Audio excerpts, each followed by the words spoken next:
Sir 2024 के चुनाव नज़दीकी हैं, ऐलान हो चुका है, लेकिन विपक्ष के पास अभी भी प्रत्याशी नहीं है, कैंडिडेट नहीं है।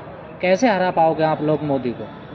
देखिए, समस्या ये नहीं है कि प्रत्याशी नहीं है, प्रत्याशी हैं, लेकिन इस चुनाव में जो पैसे का जोड़ चल गया है, जो परिस्थिति बन गई है इलेक्टोरल बॉन्ड्स के बाद कि जिसके पास पूरा पैसा हो वो पूरी तरह काबिज है चुनावी प्रक्रिया पर, तो ऐसी परिस्थिति में कई बार लोग डर रहे हैं। दूसरी बात, जो ईडी के माध्यम से नेताओं को, खास तौर से जो नेता प्रत्याशी बनना चाहते हैं, अगर उनका कोई ट्रैक रिकॉर्ड कुछ मिल गया बीजेपी को, तो कई लोगों को ऐसा लग रहा है कि उनको वापस वही हश्र होगा जो अरविंद केजरीवाल जी का या हेमंत सोरेन का हुआ।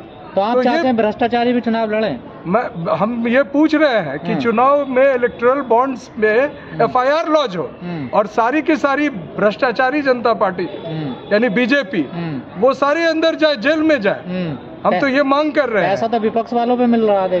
देखिए, जिसको पैसा मिल रहा है, अगर उसके एवज में अगर कोई ऐसा काम किया गया जो साबित हो रहा है, तमाम ऐसे पैसे जो दिए गए, उससे ये साबित हो रहा है कि पहले ईडी गिरफ्तार करती है, उसके बाद उसके पैसे लिए जाते हैं और फिर उन्हें छोड़ दिया जाता है। इसके साथ साथ कुछ लोगों के काम या कॉन्ट्रैक्ट मिलते हैं। अगर ऐसा किसी भी पार्टी, चाहे वो पक्ष का हो या विपक्ष का हो, कर रहा है, तो जाहिर तौर पर ये करप्शन का मामला है और उन पर जो करप्शन के विरुद्ध जो कार्रवाई होती है वो कानून सम्मत कार्रवाई। तो जो जेल जा रहे हैं, आप कहना चाह रहे हो निर्दोष लोग हैं सर?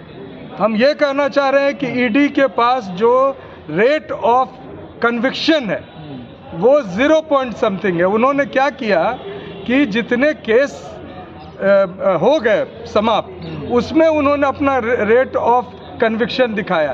एक्चुअली में 0.5 यानी 100 लोगों का अगर गिरफ्तार किया तो आधे लोग को भी कन्विक्ट नहीं कर पाए आज तक। तो ये दिखाता है कि किस तरह से वो एक एजेंडा लेकर दूसरे नेताओं को पकड़ते हैं। उनके पास सबूत नहीं होती है, कानूनी प्रक्रिया में सबूत जुटाकर उनके विरुद्ध कार्रवाई करना बहुत ज़रूरी है। जो ईवीएम का विरोध करते थे, अब ईवीएम से चुनाव लड़ने चलेगा?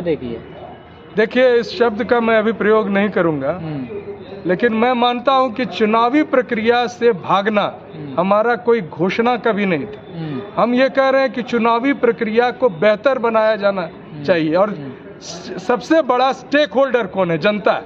तो जनता को अगर विश्वास किसी चीज पे नहीं है, चाहे वो जो भी प्रोसेस हो, तो उस प्रोसेस को हटाना जरूरी है। आज मैंने मांग की है कि, और मैंने ही नहीं, पूरे जो हमारे मोर्चे के लोगों ने मांग की है कि इस चुनावी प्रक्रिया में एक रेफरेंडम यानी कि एक जनमत संग्रह किया जाए चुनाव आयोग द्वारा, एक बैलेट दे के साथ में सभी लोग जो वोट देने आएंगे कि आगे के चुनाव आप किस प्रक्रिया से करवाना चाहते हैं। इससे पूरे देश में ये तय हो जाएगा कि जनता को क्या पसंद है और जो रिजल्ट आएगा। जनता को तो मोदी जी पसंद है ना, आप देख नहीं रहे? देखिए, ये बहुत बड़ा मिसकंसेप्शन है।